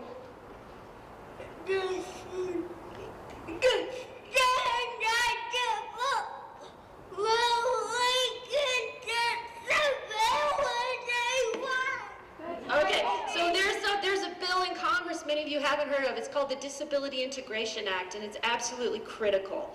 It's about keeping people out of nursing homes and in their homes. Heath and I and Marcia know many people and have met many people, young, talented, vital people who fought for years to get out of nursing homes and live in community, which is actually cheaper. So Senator Tester has not co-sponsored. Daines has not co-sponsored. This bill is also in the House. John Forte has not co-sponsored. We need to call them all, and we need this bill to protect us. Right now, if you were to be injured and to acquire a disability, Medicaid is required to pay for you to be in a nursing home. It is optional to keep you in your home. This bill poses a danger to everyone if we don't pass this bill. So Disability Integration Act, call your representatives. Thank you, Missoula. Lead on.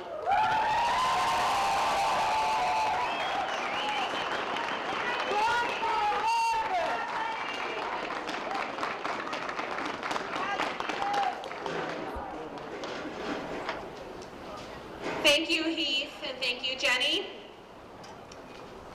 My kind of feminism demands accessibility, but it also demands independence for all.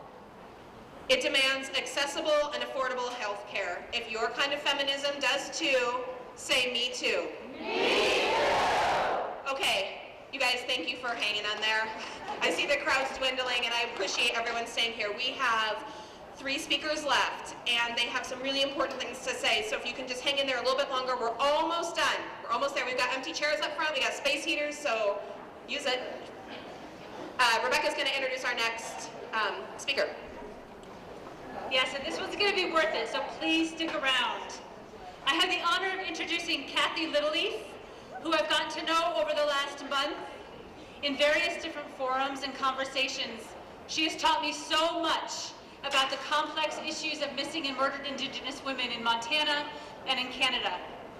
I don't want to spend too much time on the introduction because it's far more important that she get heard, but she's currently a therapist at Sunburst Mental Health. She's from the Pagan Nation. She's a mother, a daughter, a sister, an aunt, and a grandmother. She advocates for Indigenous issues, cultural awareness, and environmental issues. Today, Kathy spoke at the Me Too Montana press conference, also demanding that Trump be held accountable for his own sexual violence and that state legislatures take action on behalf of missing and murdered Indigenous women. I thank you for taking part in the press conference, and I thank you for being here today.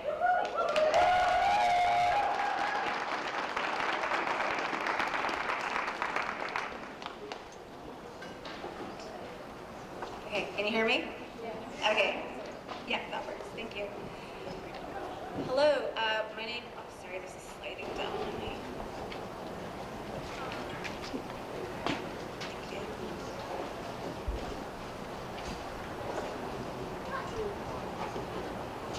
Talk a little, okay, this one's good. Thank you. Thank you. So yeah, my name is Kathy Littleleaf, and I'm from the Pagan Nation in Alberta, Canada. I have descendancy from the Blackfeet Reservation here in Montana. My Indian name is Magoyi Naskaki, which means Wolf Women's Same Face. My work includes advocating for Indigenous issues, cultural awareness, and environmental issues. It's an honor to be here with you all on this monumental day. It's great to be a woman, right? There is power in women, and I see and feel it throughout this whole day today. So that was amazing, so thank you all. So how does the Me Too movement connect with me as an Indigenous Blackfoot woman? The Me Too movement affects me in a holistic perspective on an individual, family, community, and nation level, because each one affects the other. Sexual violence is not an isolated incident, and holistically, sexual violence affects me, my family, my community, my nation, historically speaking and presently, from woman to woman regardless of race, gender, or creed. As an Indigenous woman, I'm a descendant of the original peoples of Turtle Island, or what is now called North America. The spiritual meaning of Indigenous means to be free. Here today, we acknowledge the misogynistic attitude towards women, the prejudice against women in regards to living within a culture with a misogynistic attitude which enables sexual misconduct to go unchecked. There is no stability or structure that holds the acts of sexual violence accountable or reassures the victim that they are safe, that they will be supported and ultimately heard. As a Native American woman, in regards to sexual violence, the potential for sexual violence increases 2.5 times greater than non-Indigenous women. We, as an Indigenous woman, statistically show that 1 in 3 of us will be victims of rape. For Indigenous women, we are still dealing with colonialism and the violence against Indigenous women, and have been since colonized violence is what I'm trying to say, which historically meant to erase us from our existence. We are seeing the ripple effect of this attitude, which has not disappeared. As Kira Royal stated in her thesis in Canada, which studied the issues of missing and murdered Indigenous women, said because of the colonial attitudes, the societal view of Indigenous women historically shifted from valuable and equal to disposable and unequal, thus generating a past for violence against women identifying as Indigenous. We became less than, less valuable, less equal, and in the eyes of perpetrators, our existence, our person, our body, our spirit can be disregarded. The violence against Indigenous women does not end here, but continues on with the issues of missing and murdered Indigenous women. In 2014, the Royal Canadian Mounted Police, RCMP in Canada, released a report detailing a national operational overview on missing and murdered Indigenous women across Canada to examine reports of missing and murdered Indigenous women in jurisdictions in Canada and determine the next steps. How do they address the issue? The report stated that between 1980 and 2012, there was a total of 1,181 police-reported cases in regards to homicides and disappearances of Indigenous women, with 1,017 as homicides and 164 as disappearances. Of the 1,181 cases reported to police, 225 were unsolved at the time of the report, but even with this report, it failed to include suspicious deaths, and have not quite seen the next steps with this RCMP initiative report. We're in a time, politically speaking, where this country is being led by someone who disregards the sacredness of women. Through his derogatory views of women and sexist statements, which validate his views of women, and again, it would appear we are less than as a whole. As Indigenous women, it is not just the sexist views of this president, but we're also dealing with his racism too. Racism we've been dealing with since colonialism. Trump needs to be held accountable, yes. And definitely, for me personally, as speaking from an Indigenous women's perspective, there also needs to be more done. There needs to be so much more addressed. So in our own state, what demand do I have for our state legislature? In regards to missing and murdered Indigenous women, we demand that the state of Montana put substantial resources into working with tribal leaders in their efforts to investigate and gather statewide data regarding crimes committed against Native women throughout the state. My freedom as an Indigenous woman has been affected since colonialism. I and my daughters, my granddaughters, deserve to be free from sexual violence, to feel safe. Statistics of missing and murdered Indigenous women needs to change, because my Indigenous sisters out there did not want to go missing. They did not want to be murdered. To my missing and murdered Indigenous sisters, we love you, we are proud of you, we miss you, you are never forgotten. We will continue to look for you. We will not stop till we find you. The pain of one is the pain of all. We are all related and we deserve freedom.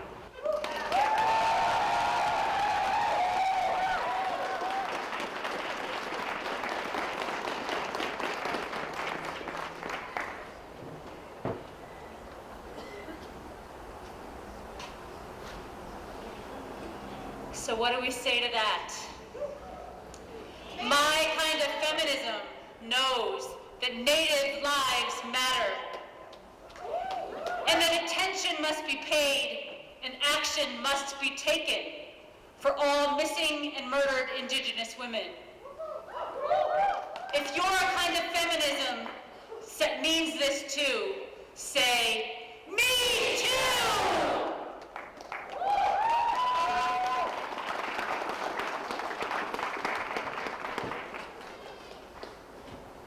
Okay, we're down to our last two speakers. Next up, we have Fernanda Mena Barreto Krum. Fernanda is from Santa Maria, Brazil. As a trauma psychologist, she has worked in healing processes with victims of war and torture in multiple conflict zones throughout the world. In 2015, she came to Missoula and she co-founded Imagination Brewing Company and the Center for Community Control. No. They're having trouble. They've lost.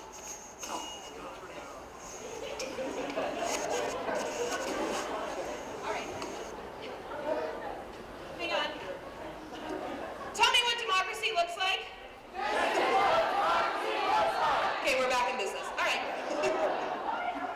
Okay, so that's her official bio, but I just want to say something quickly about Fernanda. Imagination, if you haven't been there, number one, you need to go, but it truly is a space for thinkers and for doers and for activists. Everyone is welcome there, and Imagination has become the official home of Missoula Rises. They have been so welcoming and so supportive, and I can easily say that we would not be who we are without Fernanda's support and the support of Imagination. She is truly the face of an activist who supports and empowers other activists and creates that space for them.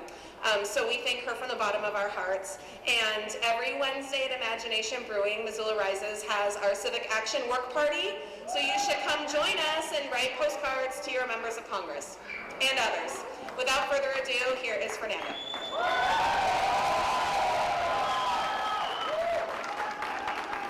All right. So we have to shake it up a little bit, I think, because everybody's cold and it's almost done. And I think I feel for you for sure. Thanks for being here. Thanks for showing up and for staying, because resisting to the end is what this fight is about. That's how we're gonna get it. I was born during the dictatorship in my country, in Brazil. And for as long as I remember, I've been an activist. As a child, my mother would take me to the strikes, the labor strikes, frequently, as you are taking your children right now here. Thanks for doing that. They need it. And I just need to look at everyone. And I learned through that process what it means to be fair and what it means to have integrity. And more than that, I learned that sometimes we do have to demand our rights, and it's a good thing.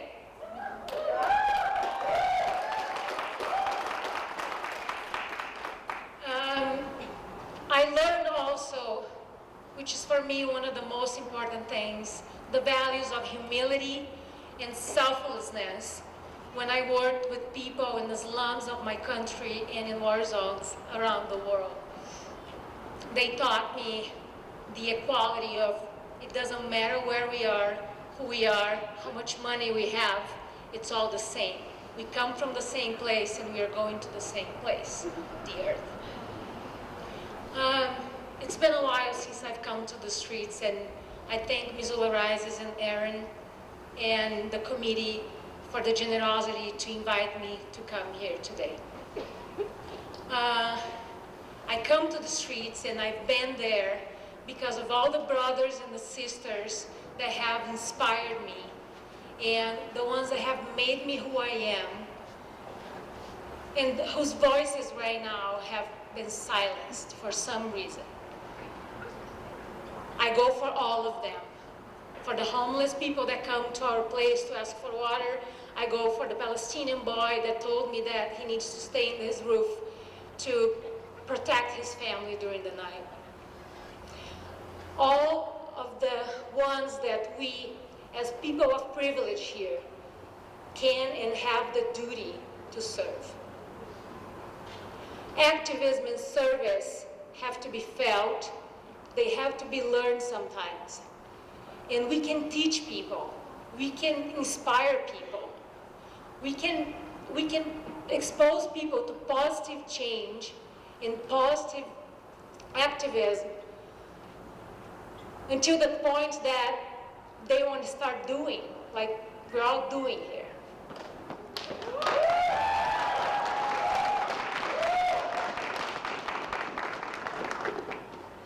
I invite you to do the same, to be inspired to inspire other people. This is what my husband Robert and I have visualized when we started in the Imagination Brewing, a space that would inspire people and a platform for civilians like you all to come and develop your own activism. If you have an idea, come and talk to us. We're excited. We're always excited for new stuff.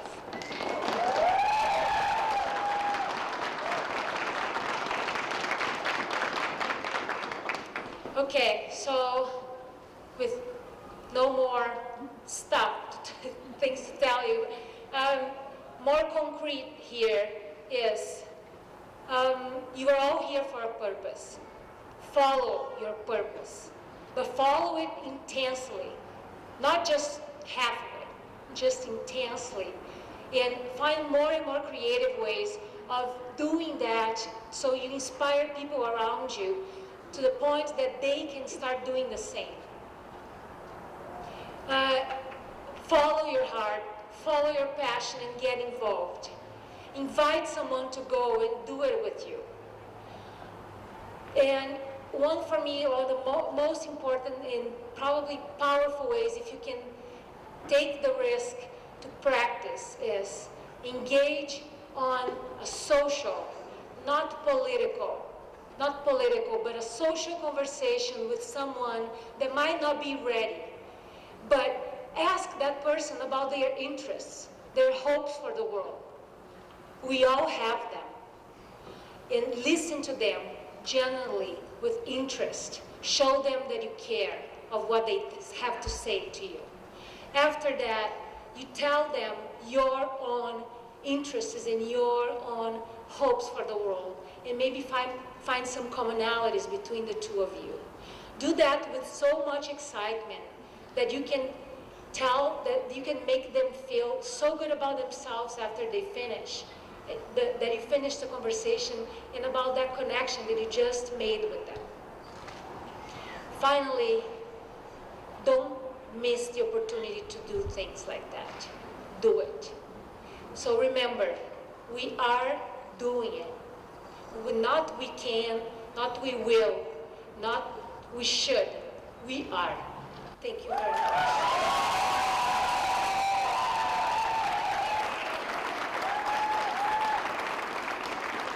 Thank you, Fernanda. Thank you so much for your speech and for your cause. Okay, so my kind of feminism makes space to hear new voices, and the voices that have not been heard yet. If your feminism does too, say, me too. Awesome. Woohoo! Great. So I also want to recognize who helped me in the Indigenous portion of this march.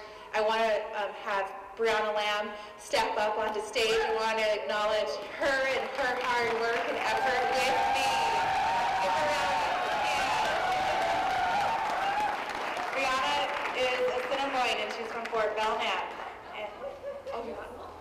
She's Gros-Ventre, sorry. Gros-Ventre tribe. They're border tribes in that area, so Gros-Ventre. And she's helped tremendously in the women's movement and in Missoula. And so, again, to unify together is important and is key to get the message across. And so I want to recognize her and have her introduce herself formally.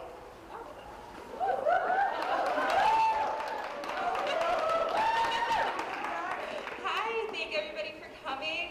It was such a great turnout, and it really, really was awesome energy and vibes today. I love it. Again, my name is Brianna Lamb. I work with Western Native Voice here in Missoula. Yeah, I don't know, just so exciting. And as Lauren said,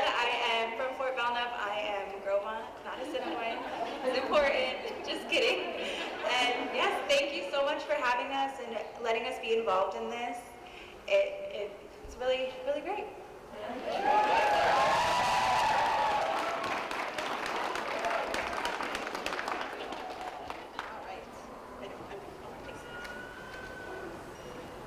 Hot damn, we made it to the last speaker. You guys are amazing. All right. Okay, our last speaker is Karen Wickersham. You want to come up? Karen, like many of us, was not an activist until after the election day in 2016. A retiree of the Forest Service, she got involved by starting a like-minded group, the Boomer Brigade, with friends she met after the election. Together, they registered 455 new voters. Yeah, they coordinated the mail-in ballot rally in Helena, the March for Truth, and many other activities that make a difference. The Boomers are about friendship in times of outrage and actions designed to help save democracy. Karen is definitely a fellow nasty woman. I am so proud to work with Karen. She was an integral organizer in our leadership circle that pulled this off. She's an incredible woman, and the thing that I admire most about Karen is, although she is a Boomer, she is intensely sensitive to the intergenerational differences, and she is a true bridge builder. So with that, here's Karen. Thank you. Thanks, Erin. Now my speech is going to be really short because I know it's getting really cold. One person can make a difference. Evelyn Scow was born in 1917 to Danish immigrants. Orphaned by the age of 3, she was raised by a succession of relatives who each died of TB during her childhood. She put herself through college, being a maid to a very wealthy family. She became a teacher. She married a World War II Army soldier who was killed just 3 months after their wedding in combat. An advocate of early childhood education, she started a kindergarten before kindergarten was in the public schools and before Head Start was even a phrase.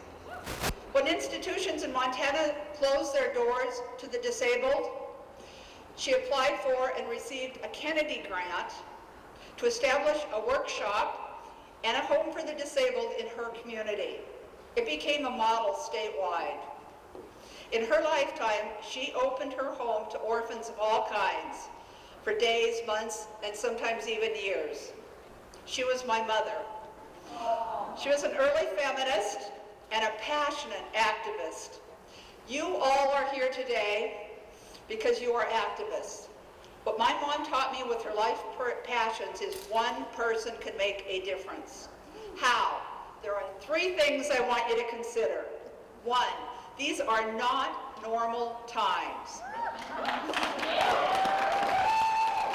Absolutely. Every day is a new outrage. We need each other now more than ever. Find your group. I was not an activist, like Erin said, until a year ago. And I quickly friended a like-minded group of people, and we call ourselves the Boomer Brigade. Together we laugh, we drink a few beers, bottle of wine, we fight against our outrage fatigue. We take action.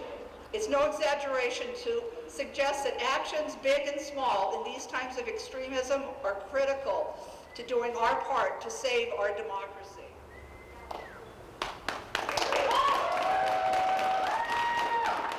Two, 20,000 likely Democratic voters in Missoula County did not vote in the special election.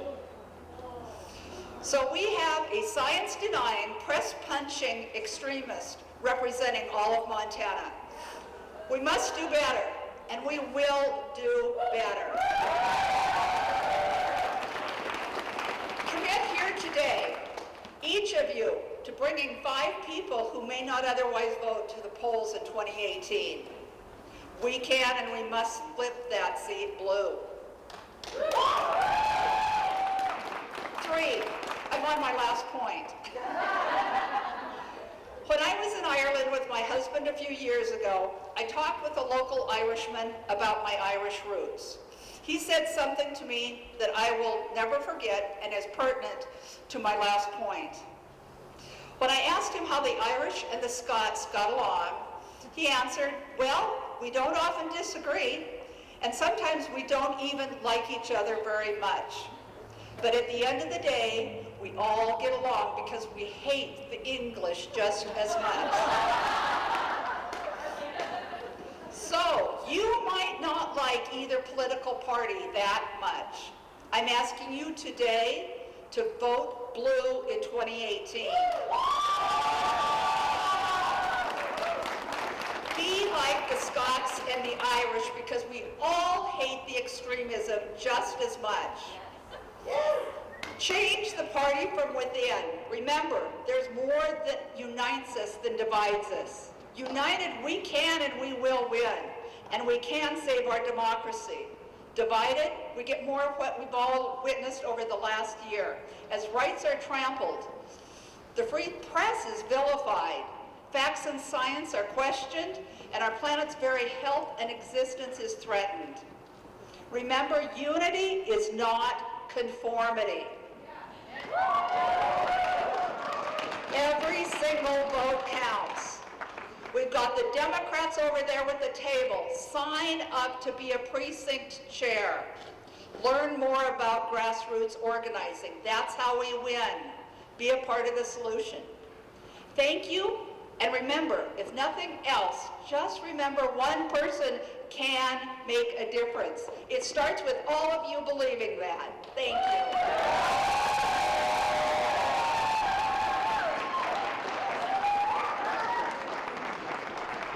Okay, we've got our last call out. This is in honor of our boomers and older. Okay. 1, 2, 3. My kind of feminism knows and respects that we stand on the shoulders of giants and the sisters who've gone before us. If your feminism does too, say me!